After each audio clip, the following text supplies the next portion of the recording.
Hi, I am Sudhanshu Kumar Jha, and I'm feeling very great that I took the course of JavaScript and React and the full stack development, as well as the SQL mastery as well.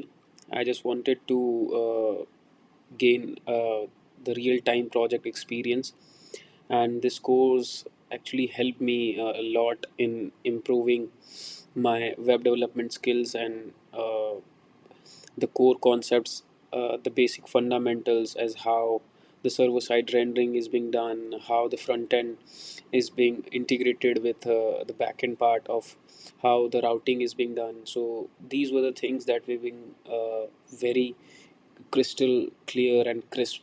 So it was fun to have those knowledge, which I think will help me in landing my first job.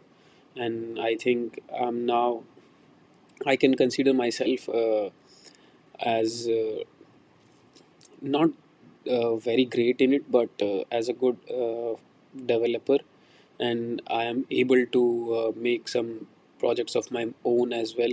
And this course also provided me 25 plus project ideas, which was very helpful in creating my own project ideas as well, which I've also hosted online. So this was a very fun moment, and while learning, the thing was all the three mentors, they are quite very familiar, and the way they teach. So it becomes a very great experience from learning from those people who have already worked in MNCs. So that was very helpful for me, and yeah, this was my experience. Thank you.